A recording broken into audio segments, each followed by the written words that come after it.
अब हम प्रकरण प्रश्न संख्या 3 का 12वां प्रश्न देखेंगे, जिसमें दिया गया है कि सिद्ध कीजिए कि वृत्त के कोई भी 3 बिंदु एक रेखीय नहीं होते हैं।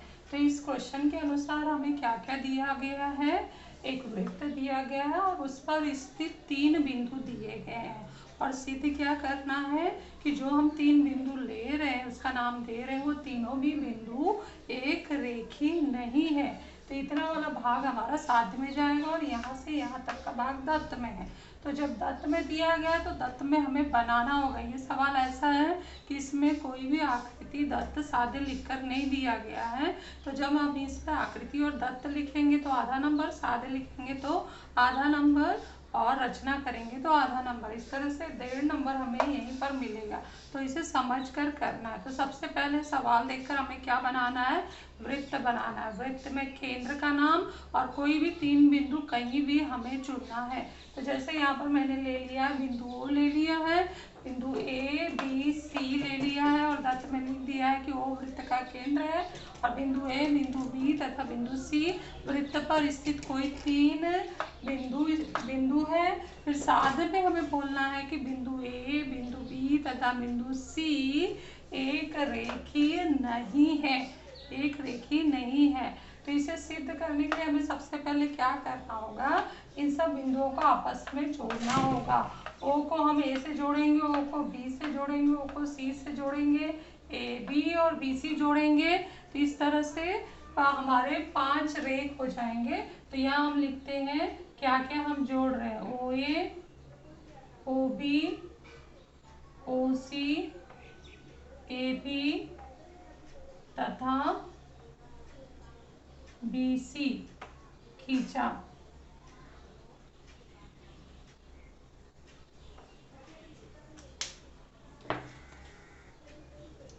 अब जोड़ते हैं स्केल लेकर।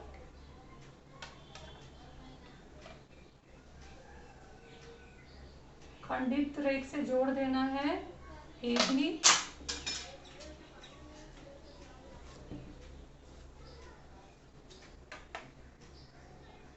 बी सी,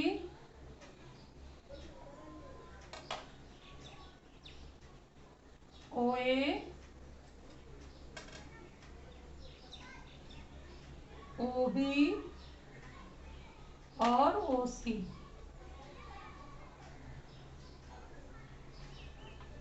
तो इस तरह से हम ध्यान से देखें तो हमारे यहाँ पर 5 रेख जोड़कर खंडित इसमें मिल गए हमें। अब उत्पत्ति शुरू करना है। तो उत्पत्ति में हम क्या करेंगे, सबसे पहले ओ ए बराबर ओ बी करेंगे, कारण होगा एक ही वृत्त की त्रिज्या।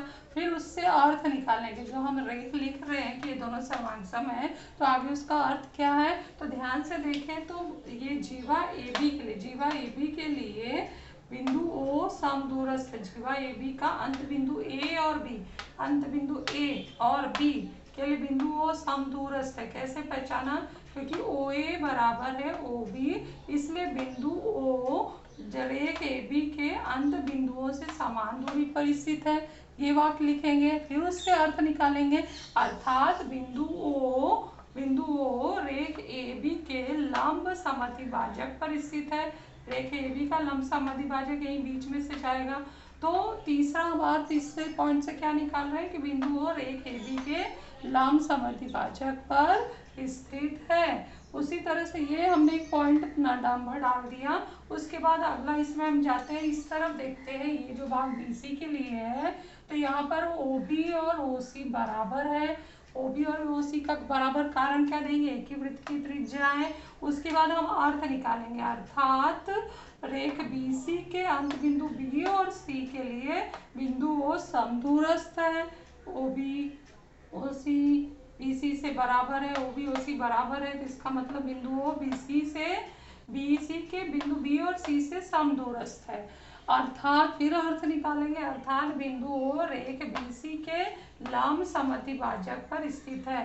ये जो लंब समद्विभाजक है यहाँ से बीच में से जाएगा। तो रेख BC के लंब समद्विभाजक पर स्थित है। तो इस तरह से हमने ये 2 पॉइंट से 2 समीकरण देते हुए हमने 2 मुख्य वाक्य निकाले हैं कि बिंदु O है रेख AB के लंब समद्विभाजक पर स्थित है, बिंदु O रेख BC के लंब समद्विभाजक पर स्थित है, अर्थात रेख AB और रेख BC, रेख AB और रेख BC 2 भिन्न रेख हैं, तो इनके 2 लंब समद्विभाजक भी भिन्न हैं, परंतु इनका प्रतिच्छेदन बिंदु एक है। इसलिए इन दोनों रेखों के लंब समद्विभाजक एक दूसरे को बिंदु O पर प्रतिच्छेदित करेंगे। तो इससे निष्कर्ष क्या निकलता है कि रेख AB और रेख BC के लंब समद्विभाजक बिंदु O पर प्रतिच्छेदित कर रहे हैं। कि ऐसे पहचान हम ना कि दोनों के लंब समद्विभाजक पर बिंदु O स्थित है। इतना हम आधा भाग लिख लिए। तो ये सब हमने कहाँ से लिखा? जो हमें दत्त में दिया गया है उससे हमने अर्थ निकाला। उसके बाद हम इस उत्पत्ति का अगला भाग शुरू करेंगे साध्य को देखकर कि यह साध्य में लिखा गया है कि बिंदु ABC एक रेखी नहीं है। तो हम मान लेंगे कि माना बिंदु ABC एक रेखी हो तो क्या होगा। तो उसके बाद हमें अप्रत्यक्ष विधि से 2-4 लाइन लिखना है। तो पहले हम लिख लेते हैं कि हमने क्या हमें दिया गया और उससे हम क्या अर्थ निकाले हैं। तो हम शुरू कर रहे हैं लिखने के लिए। सबसे पहला पॉइंट लिखते हैं, O केंद्र वाले वृत्त में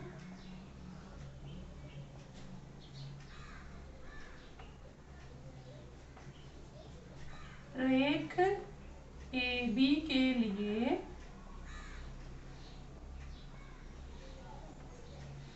OA बराबर OB, कारण होगा एक ही वृत्त की त्रिज्या।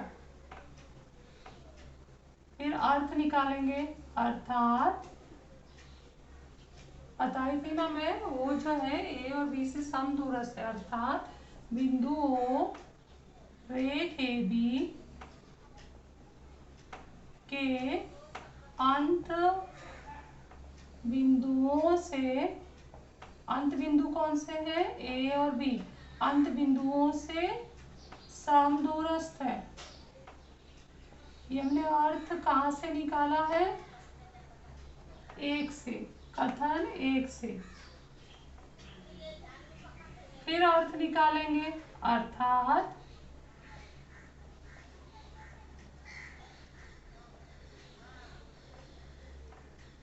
ये बिंदु है, अर्थात बिंदु O रेख AB के लंब समद्विभाजक पर स्थित है, लंब समद्विभाजक पर स्थित है। ये हमने कहाँ से उत्तर निकाला है? 2 से, और परिभाषा भी लगा है किसका? रेखाखंड, रेखाखंड के लंब समद्विभाजक गुणधर्म से।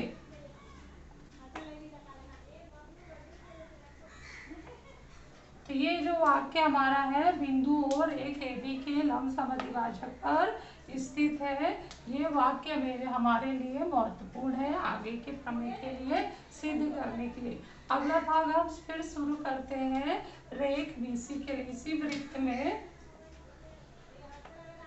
रेख BC के लिए, इसी वृत्त में OB बराबर है OC, कारण होगा एक ही वृत्त की त्रिज्या। फिर अर्थात निकालेंगे, अर्थात बिंदु O रेख BC के अंत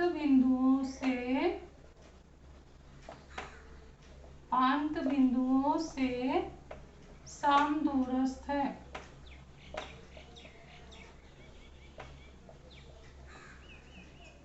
इसका कारण क्या लिखेंगे? उपरोक्त कथन से 4 से। फिर अर्थ क्या निकालेंगे 6 में हम? अर्थात बिंदु O रेख BC के लंब समद्विभाजक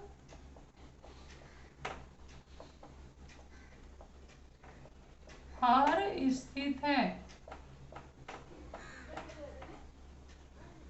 इसका कारण हम लिखेंगे उपरोक्त कथन 5 से, और रेख AB रेख के लंब समद्विभाजक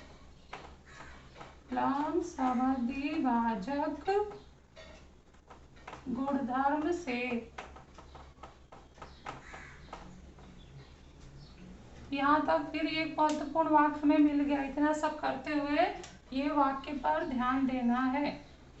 इससे फिर आगे जो हम बढ़ेंगे तो इससे निष्कर्ष निकालेंगे कि बिंदु O रेख AB के लंब समद्विभाजक पर स्थित है, बिंदु O रेख BC के लंब समद्विभाजक पर स्थित है, अर्थात रेख AB और रेख BC के लंब समद्विभाजक क्या समांतर है?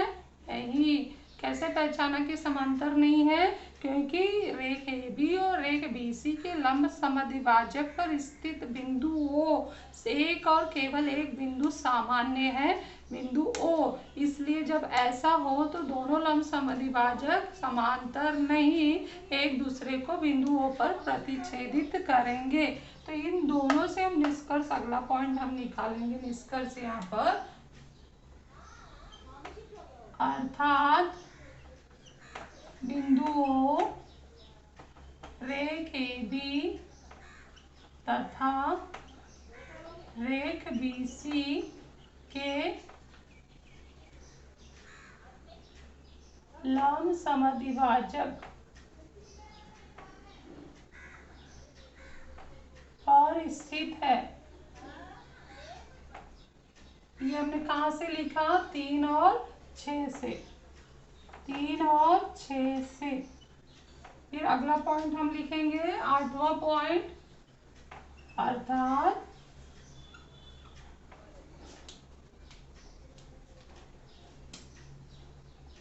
रेख AB तथा रेख BC के लंब समद्विभाजक एक दूसरे को बिंदु O पर प्रतिच्छेदित करते हैं।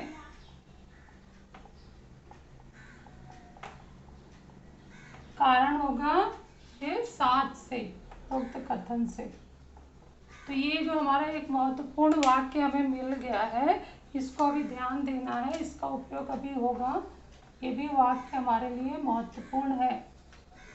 अभी नेक्स्ट हम क्या करते हैं? माना। अगले पॉइंट में अभी मैं बताई थी ना, जो अर्थ हमें निकालना था हमने निकाल लिया। अब साध्य का ठीक उल्टा मानेंगे।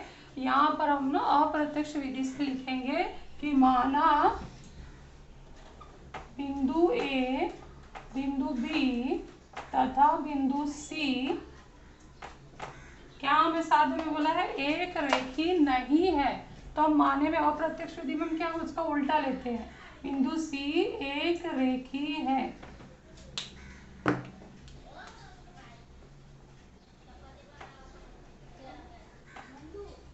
एक रेखी है, कारण लिखेंगे मान्यता से, ये हमने माना हुआ है। तो अब देखो, अगर ये तीनों बिंदु एक रेखी हैं, यहाँ पहले मैं समझा देती हूँ फिर मिटा दूंगी।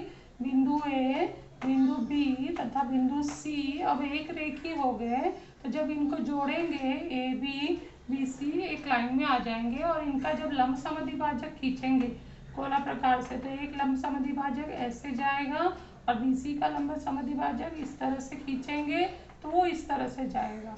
तो इनको चाहे कितने भी दूरी तक खींच लो, ये एक दूसरे को प्रतिच्छेदित नहीं करेंगे।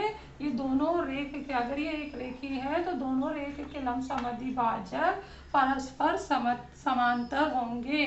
क्यों हो रहे हैं? क्योंकि ये तीनों बिंदु एक रेखी हैं। तो तीनों बिंदु के एक रेखी होने पर रेख AB और रेख BC के लंब समद्विभाजक परस्पर समांतर होंगे, वो एक दूसरे को प्रतिच्छेदित नहीं करेंगे। लेकिन हमने इस पॉइंट में बोला है कि रेख AB और रेख BC के लंब समद्विभाजक एक दूसरे को प्रतिच्छेदित कर रहे हैं, और यहाँ हम अब बोलने जा रहे हैं कि एक दूसरे को प्रतिच्छेदित नहीं कर रहे हैं। तो यहीं पर हमारा तर्क जो है असंगत हो गया इस कथन के लिए, इसलिए हमारी मान्यता गलत है। इसलिए जो दिया गया है वो सही है। इसलिए वृत्त पर स्थित कोई भी तीन बिंदु एक रेखीय नहीं होते हैं। तो इस तरह से हम ये सिद्ध कर सकते हैं। ये आकृति मैंने समझाने के लिए बनाई हूँ। अब यहाँ पर अभी उत्तर पूरा नहीं हुआ है, उत्तर हम लिखते हैं। तो तुम ये पॉइंट समझ लिए होगे कि हमें क्या लिखना है। हमने ये लिख दिया कि माना बिंदु ए बी और सी एक रेखी है, तो फिर क्या होगा, अर्थात रेख ए बी तथा रेख बी सी के लंब समद्विभाजक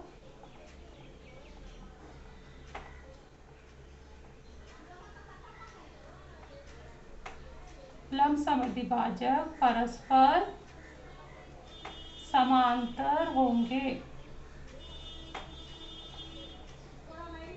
कारण क्या होगा, 9 से हमने तीन बिंदु को क्या बताया है, एक रेखी।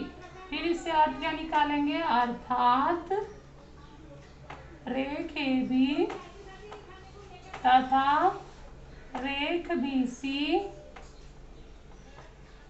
के लंब समद्विभाजक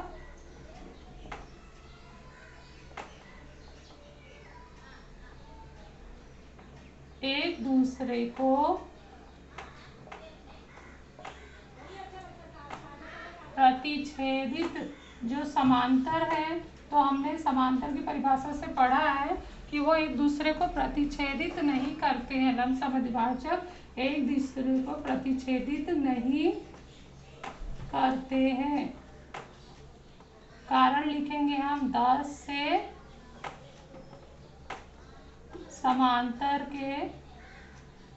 समांतर रेखा के परिभाषा से।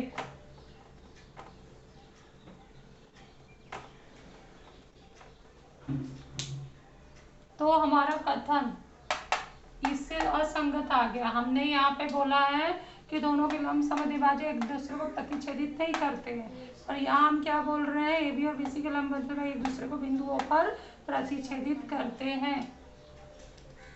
तो यहाँ हम लिखेंगे परंतु यह तर्क असंगत है।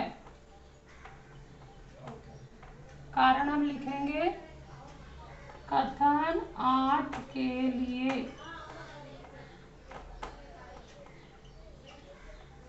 फिर क्या होगा, यह असंगत हो गया तो हमारी मान्यता गलत है। इसलिए हमारी मान्यता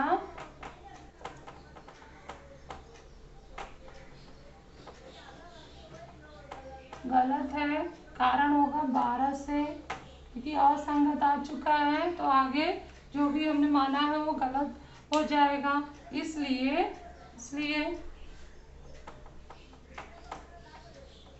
बिंदु ए, बिंदु बी तथा बिंदु सी एक रेखीय नहीं है।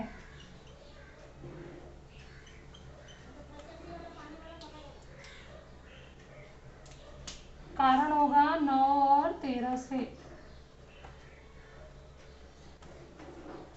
और इसलिए साध्य आगे हमारा सिद्ध हो गया है कि वृत्त के कोई भी तीन बिंदु, यहाँ हम लिख सकते हैं, इसलिए वृत्त के कोई भी तीन बिंदु एक रेखीय नहीं होते हैं। ये वाक्य यहाँ से सवाल से भी हम लिख सकते हैं, एक रेखीय नहीं होते हैं। तो ध्यान से समझकर इसे नोट कर लो।